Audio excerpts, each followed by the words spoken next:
Good afternoon, everyone. This is Aaron Gorn from Whispering Gentleman, and tonight it's time for another no sleep tale. So, flick off the lights, sit down in your comfortable chair, and grab a glass of your favorite drink as we dive on into it. Does anyone know how to get rid of the things that watch you sleep? By Gabie Rivera. I was a difficult child. Specifically, when bedtime rolled around, my mom tried everything. She tried being calm. She tried asking nicely. She tried explaining to me why sleep was important.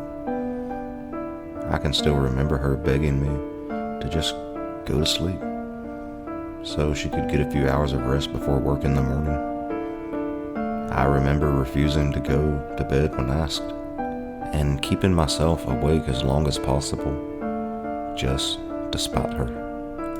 When my mom's patience evenly wore down, she tried shouting and punishing me by taking away toys, TV time, and playtime. When that didn't work, she resorted to scaring me by telling me stories about El Cucuy or El Coco, and how he would roam around the streets at night, sniffing out children who refused to go to bed so he could swallow them whole. She even had a Spanish lullaby she would sing to me, and the lyrics, which loosely translated to, "Sleep, my child, sleep now, because here comes the Coco, and he will eat you." The ominous and threatening lyrics contrasted the soothing tone and voice in which my mom sang it, and while I will admit that I found myself being rocked to sleep at the sound of her voice, I would focus all my willpower on staying awake. When she first told me stories about El Cucuy, I was a bit frightened, and I did fear that there was some truth to them.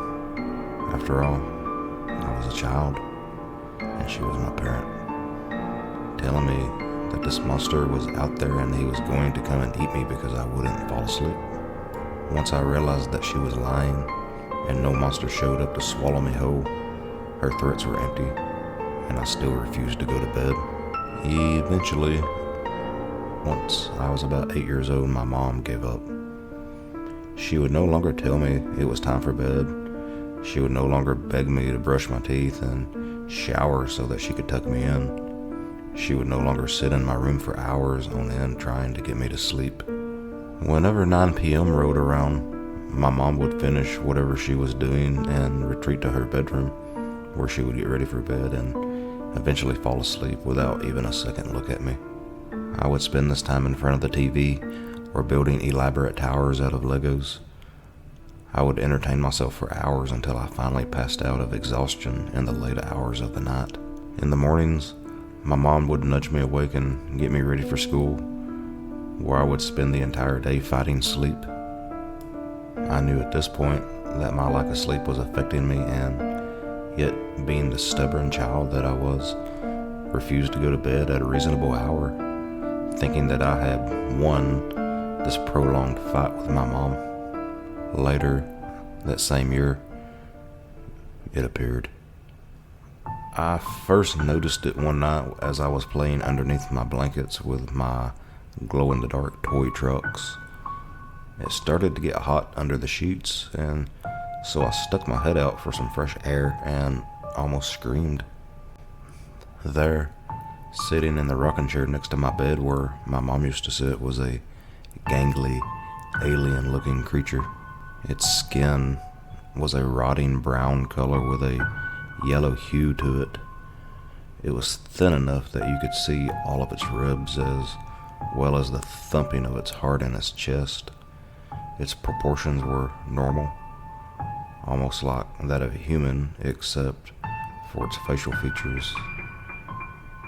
Its huge round eyes took up most of the space on its head, perfectly circular with large black pupils surrounded by a shiny radioactive looking green rim.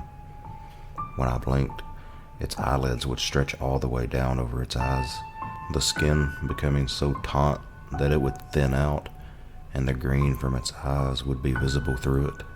Its nose was normal enough, only it was unbelievably crooked as it had been broken in 5 different places. Its mouth was a small round hole above its chin that couldn't close. There didn't seem to be anything inside of its mouth, no teeth or a tongue. It didn't do anything but stare at me at first, but even that was enough to paralyze me with fear. I remember holding my breath as I hid under the covers that night, hoping that it somehow hadn't seen me and it would just go away. Every time my lungs began to burn, I would take a giant breath and hold my breath again. I did this over and over all night long until I somehow fell asleep.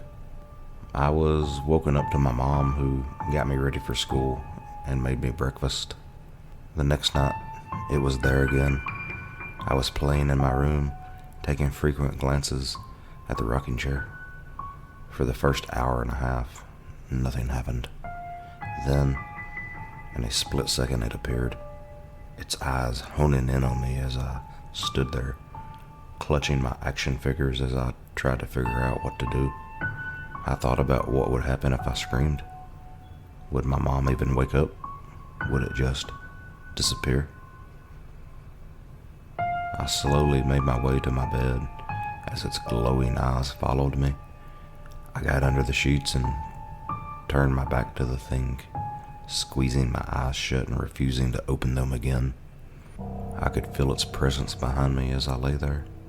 Again, I eventually fell asleep and woke up the next morning to the same routine.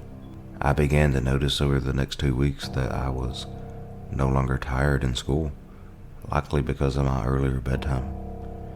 I was unable to ignore the looming presence of the thing sitting in my room. I couldn't understand why it made me feel so utterly terrified and weak, like it would do something horrible to me if I didn't get into bed and go to sleep as soon as it showed up.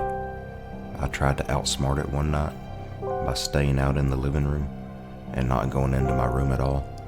I made sure to close my bedroom door in case I needed to use the bathroom, so I wouldn't have to walk past the open door and see the thing sitting in my bed. I thought that my plan had worked when midnight came and there was no sight of it in the living room, but I was wrong. A few minutes past midnight, I happened to glance up from the TV and noticed a thing standing in the entryway, right at the end of the hall. It stared at me, and the familiar feeling of panic and terror started to set in as I set down my controller and pushed myself off of the couch. I backed away and walked closer. Slowly, I noticed that it was blocking my only way out of the room, and I decided to open my mouth and scream, hoping that my mom's presence would scare it away. I took a deep breath and got ready to shout at the top of my lungs, but somehow it stopped me. I could feel myself yelling. I could feel my throat hurting from the strain, but no sound was coming out. The creature crept closer and closer until I noticed a low whistling noise coming from its mouth. It took me a few seconds to realize that it was absorbing whatever sound I was making, and so I stopped. As I did, the whistling also stopped, and we stood there in silence, staring at each other. Suddenly, the creature reached out and grabbed me by the throat, its bony fingers digging into my skin as it dragged me back to my room. I thrashed around, trying to get out of its grasp, but all I was doing was hurting myself even more, as my flailing caused it to grip my neck even tighter. I tried making noise to alert my mom, kicking the walls in the hallway and banging on the wooden floors as I was dragged across them, but all that did was bruise my hands and feet, and all I could hear was the soft whistling noise. The creature finally reached my room, and it picked me up and tossed me onto my bed, walking over and sitting on the rocking chair, staring and waiting for me to fall asleep. The next day I told my mom about the creature and what he had done and how he sat in my room waiting for me to fall asleep. Monsters aren't real, Eduardo. You should know that by now. She replied. But this one is. I insisted. She shook her head. Remember when I told you stories about El Cucuy? I nodded. Well, did he ever show up? I shook my head. Then there you go. No monsters. Now finish your eggs. I finished my eggs and once again tried to tell her about the monster. I could tell that she was getting irritated as she slammed the car door shut once she got in the driver's seat. Eduardo, please stop talking about the monster.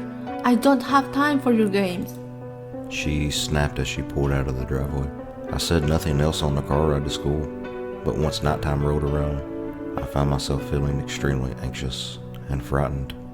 I poked my head into my mom's room as she was getting into bed and asked her if she could sit next to my bed until I fell asleep, like she used to. Absolutely not. You decided long ago that you were going to do whatever you wanted, whether I was there or not. Let this be a lesson. Maybe now you'll listen to me. She replied. I backed out of her room and silently went to bed, forcing myself to fall asleep before the creature even appeared. It lingered around for years, and I would periodically bring it up to my mom whenever I was feeling particularly disturbed by it. Sometimes I would wake up in the middle of the night, unable to move or speak, and open my eyes to see the creature sitting on my chest, digging its fingers into my scalp. I wasn't able to feel what it was doing, but one night I was able to catch a glimpse in the reflection of its eyes. I could see his bony fingers digging around the curves of my brain. I began to freak out, trying to move and get the creature off of me as my heart hammered away in my chest. Eventually, it noticed I was awake and dug one of its fingers into my brain, causing a stabbing pain that engulfed my head. When I woke up the next morning, my head looked and felt fine, but I was paranoid that it had done something to me. I brought it up to my mom and she checked my head for any unusual signs. I could tell that she was starting to get worried about me. Everything looks good. She replied, patting me on top of the head. Are you sure? I asked. Jess, there is nothing wrong with your head. Everything looks perfect. I think she could see the anxiety on my face because she finally sat down with me and asked me what was wrong. I told her about the monster once again, and she recounted all my experiences with it before she spoke. That's just a sleep monster. It'll go away. Once your sleep schedule is perfect. And so I waited. I spent weeks waiting for it to disappear, but it never did. I got better at avoiding it though, and so I rarely saw it over the next few years, except on rare occasions where I would wake up in the middle of the night to see the thing sitting on my bed. I eventually got older and moved out and realized that the monster followed me. Every apartment, every home that I lived in, every dorm, every hotel that I stayed in, it was there. My whole life, I've stuck to a strict bedtime routine in order to avoid seeing the monster. Not only has it been following me all this time, but over the years it's gotten creepier. It's like it's aging or something. I don't know. Its skin seems to be sagging off its frames, drooping down so much that it's started to rip apart at the top of its head, exposing its gray skull and millions of angry red veins under its skin. I'd come to terms with the fact that it'll never go away, but now I think it's time that I got rid of it. I woke up in the middle of the night 2 days ago to find the monster sitting on the bed, but that wasn't the only thing I saw. I think it might be multiplying. There was also one in the mirror, staring at me as it scraped its nails against the glass, sending chills down my spine as the sound filled my bedroom. It banged its head against the glass when it made eye contact with me like it was trying to get out. Last night, I woke up again. This time, I avoided looking towards the mirror and turned around so that my back was facing both of the monsters, only to notice that there was one in the wall now. I watched, petrified, as it pushed against the wallpaper, opening its mouth and attempting to take a bite in order to set itself free. And I'm starting to think that they might. So, can somebody help me? Can someone tell me how to get rid of these things that watch me sleep? If you like this video, be sure to like and subscribe, and check out more of Gabie Rivera's work on Reddit. As always, sleep tight and stay terrified.